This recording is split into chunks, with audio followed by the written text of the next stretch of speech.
जहां आज तीसरी बार प्रधानमंत्री बनेंगे नरेंद्र मोदी। इस वक्त की बड़ी खबर हम आपको बता रहे, राष्ट्रपति भवन के परिसर में शपथ ग्रहण समारोह होगा, जहां आपको बता दें कि शाम 7:15 बजे शपथ ग्रहण करेंगे नरेंद्र मोदी। राष्ट्रपति द्रौपदी मुर्मू महामहिम जो है वो शपथ दिलाएंगे गोपनीयता की। इसी के साथ समारोह में कई देशों के नेता शामिल होने वाले हैं। नरेंद्र मोदी तीसरी बार शपथ लेकर इतिहास रचने वाले हैं आज। और जवाहरलाल नेहरू के बाद दूसरे ऐसे शख्स होंगे, नेता होंगे जिन्होंने बतौर प्रधानमंत्री एक हैट्रिक बनाई है। और बेहद अहम दिन आज नरेंद्र मोदी के लिए, तीसरी बार प्रधानमंत्री की शपथ लेने वाले हैं। समारोह में कई देशों के नेता शामिल होंगे।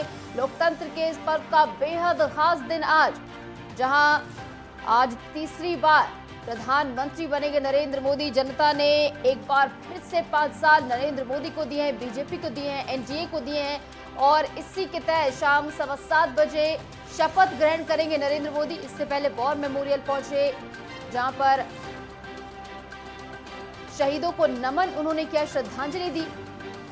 और आज तीसरी बार प्रधानमंत्री बनेंगे नरेंद्र मोदी। बेहद खास ये दिन।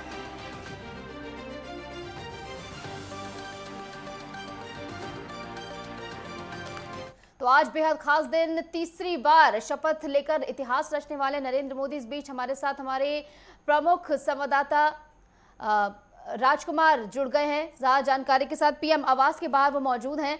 राजकुमार, आज बेहद खास दिन है बीजेपी के लिए भी, एनडीए के लिए भी। एनडीए तीसरी बार सत्ता में आ रही है और नरेंद्र मोदी बतौर प्रधानमंत्री दूसरे ऐसे राजनेता होंगे जो कि हैट्रिक लगाएंगे आज।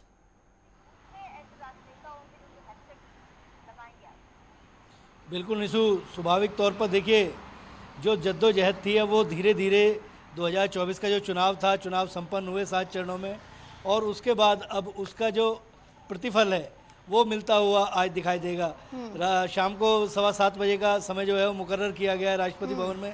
तमाम व्यवस्थाएं बनाई जा रही हैं, तमाम इंतजाम किए जा रहे हैं। 7 राष्ट्रों के राष्ट्राध्यक्ष इस जो शपथ ग्रहण समारोह है इसके गवाह बनेंगे।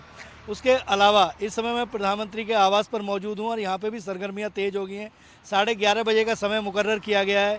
जिन सांसदों को प्रधानमंत्री के इस तीसरे टर्म में उनका हमराहा या उनका सहयोगी बनने का मौका मिलेगा, वो नेता जो हैं वो चाय पर चर्चा करने के लिए आमंत्रित किए गए हैं। जिस तरीके से जो चर्चाओं का बाजार गर्म है, हालांकि प्रधानमंत्री नरेंद्र मोदी की जो रणनीति है उस रणनीति को कोई समझना बड़ा मुश्किल होता है, क्योंकि एक वो कड़े फैसलों के लिए जाने जाते हैं। लेकिन इस बार थोड़ा सा इतर होगा, क्योंकि 240 सीटों को लेकर भारतीय जनता पार्टी इस बार मैंडेट से थोड़ा सा दूर रही है। अगर 272 सीट होती तो कुछ और बात होती। तो सहयोगियों को साथ लेके चलना है, उसमें तमाम सामंजस्य बिठाने होते हैं।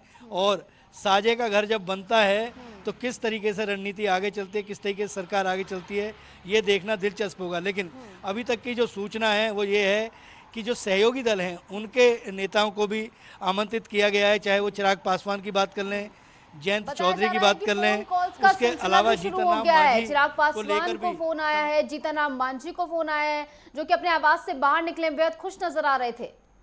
अब मंत्रिमंडल में जगह मिलने वाली है।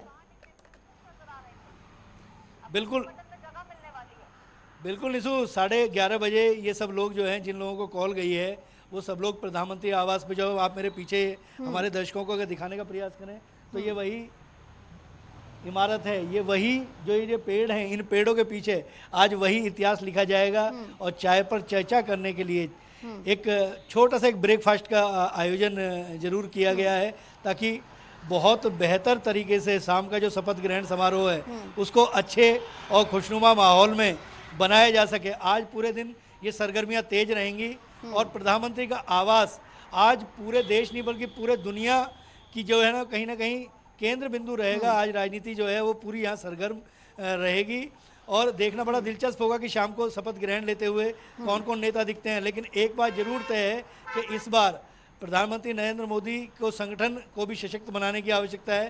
तो इसलिए थोड़ा सा उनके जो नज़दीक के लोग हैं वो कई बार मंत्रिमंडल में ना दिख के संगठन में दिखाई देंगे। कुछ नए लोगों को मौका दिया जाएगा, कुछ पुराने जो नेता हारे हैं उनको भी कहीं ना कहीं जो है कोई जिम्मेदारी जरूर दी जाएगी, क्योंकि कहीं ना कहीं वो राजनीति का केंद्र रहे हैं। लेकिन फिर बात घूम फिर के वहीं आ जाती है कि शाम को 7-7:15 बजे का इंतजार रहेगा और 11:30 बजे यहाँ पर किस तरीके से लोग पहुँचते हैं, किन किन लोगों का पहुँचने का सिलसिला शुरू होता है, ये उसी समय उन्हीं तस्वीरों के जरिए कहीं ना कहीं पता चलेगा। लेकिन इस समय यहाँ पे पीएमओ में जो प्रधानमंत्री का जो कैंप कार्यालय है उसमें अधिकारियों के आने का सिलसिला शुरू हो गया। अगर मैं दिखाने का प्रयास करूं तो ये उन्हीं अधिकारियों की गाड़ियां हैं जो पार्क होती हैं यहाँ। प्रधानमंत्री का जो आवास है उसके अलावा तमाम जो ये गाड़ियाँ हैं, इन गाड़ियों को यहाँ पार्क करने का सिलसिला शुरू हो गया है। उधर किसी भी अन्य आम आदमी को रुकने की जो है अनुमति नहीं है। सुरक्षा के व्यापक इंतजाम कर दिए गए हैं।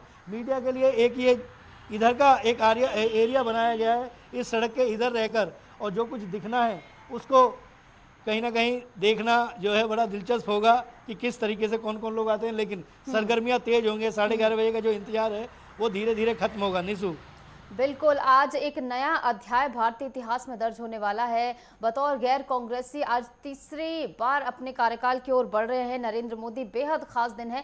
इसी के साथ हम बात कर रहे थे किस तरीके से फोन कॉल्स का सिलसिला शुरू हो गया है। एक टेढ़ी खीर बीजेपी के लिए साबित होने वाला है, क्योंकि अब तक अपनी पूर्ण बहुमत उसने हासिल की है। अब तक हमेशा बीजेपी का पलड़ा भारी रहा है, लेकिन अब विभागों का बंटवारा कितना टेढ़ी खीर बीजेपी के लिए साबित होगा। और फोन कॉल्स की हम बात करते, किस किस को फोन कॉल्स पहुंचे अब तक, क्या कह रहे हैं सूत्र?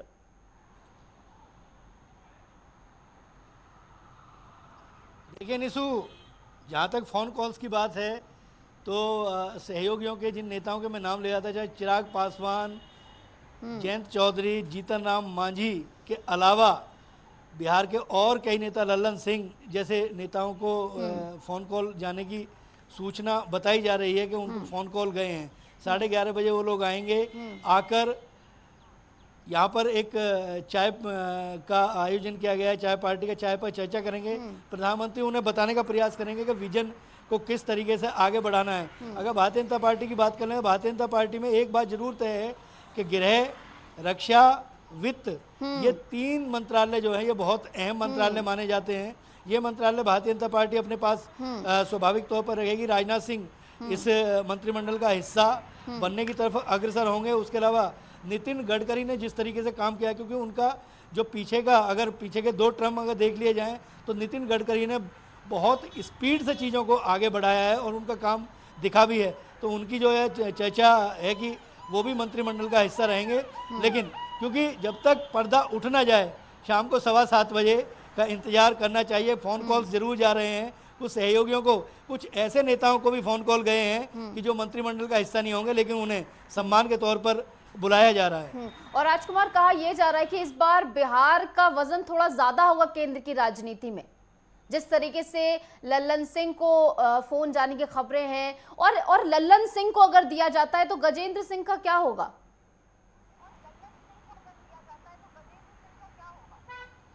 देखिए निशु, सबसे बड़ी बात यह है कि बिहार और आंध्र प्रदेश, माफ दो कीजिए, ऐसे गिरिराज घटक दल सिंह हैं। का अगर क्या हम होगा? पूरा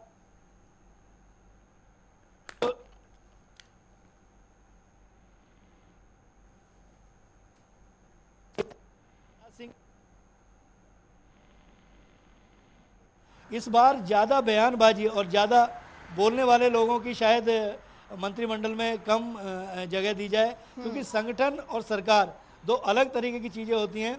और बिहार में जिस तरीके से राजनीतिक समीकरण बदले हैं, नीतीश कुमार का कद एक तरीके से बढ़ा है। देखिए, नीतीश कुमार की यदि बात कर लें तो पिछले अगर चुनाव के पहले की बात करें, क्योंकि 75 दिन के आसपास चुनाव संपन्न हुए हैं। टोटल अगर 75 दिन, मतलब 75, अगर हम 3 महीने की बात करें, 3 महीने पहले ये वही नीतीश कुमार थे जो इंडी गठबंधन को कहीं ना कहीं बनाता हुआ दिख रहे थे। तमाम दलों के नेताओं के साथ खड़े हुए दिख रहे थे। कांग्रेस और तमाम जो संगठन है, उस संगठन को बनाने का उन्होंने प्रयास किया। और नीतीश कुमार की महत्वाकांक्षा जो है वो किसी से छिपी नहीं है कि वो कब कहाँ किस करवट बैठ जाएं। लेकिन नीतीश कुमार ने ये जरूर मैसेज देने का प्रयास किया है, प्रधानमंत्री नरेंद्र मोदी को ये भरोसा देने का प्रयास किया है कि अब वो उन्हीं के साथ रहेंगे।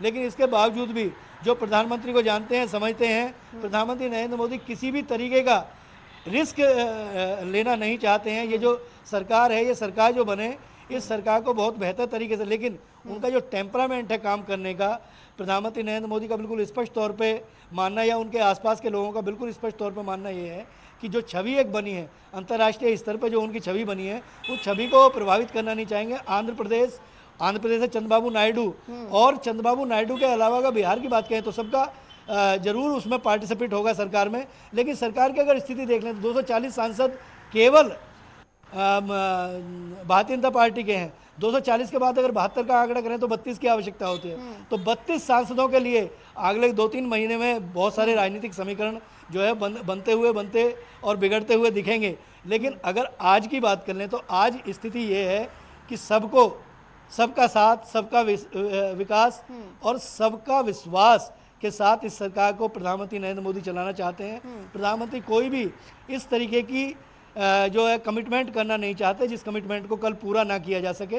लोकसभा के स्पीकर का पद भारतीय जनता पार्टी अपने पास रखने की तरफ अग्रसर है, क्योंकि जो चिंतन मंथन मनन हुआ है, आधिकारिक तौर पर अभी कुछ कहा नहीं गया है, लेकिन छन के जो खबरें आ रही हैं, जितने सांसद हैं उन सांसदों को स्पष्ट तौर पर हिदायत दी गई है कि वो अपने क्षेत्र पर ध्यान करें और जिनके पास फ़ोन कॉल जाएंगे उनको आना है, अन्यथा शपथ ग्रहण समारोह में सब लोग आमंत्रित किए गए हैं। उनको वीवीआईपी पास दिए जा रहे हैं वहाँ पे बैठने की, वहाँ पे तमाम जो व्यवस्थाएं हैं उन व्यवस्थाओं को सरकार लगा रही है। सुबह प्रधानमंत्री नरेंद्र मोदी जिस तरीके से निकले और उन्होंने जाके अटल बिहारी वाजपेयी और शहीदों को अपनी श्रद्धांजलि दी, उससे बिल्कुल स्पष्ट तौर पर एक बात तय हो जाती है कि देश के साथ किसी तरीके का समझौता, रक्षा के साथ किसी तरीके का समझौता नहीं किया जाएगा। देश को महाशक्ति बनाने की तरफ ये सरकार अग्रसर है, अग्रसर थी और अग्रसर रहेगी। तो प्रधानमंत्री का बिल्कुल स्पष्ट तौर पर मानना है कि जो मंत्रिमंडल है उस मंत्रिमंडल में किसी भी दागी सांसद को इस बार स्थान मिलता हुआ कहीं दिखाई नहीं देगा। और कहा जा रहा है कि बीजेपी तमाम जातीय समीकरणों को साधने के बाद ही मंत्रिमंडल में किसी को शामिल करेगी। लेकिन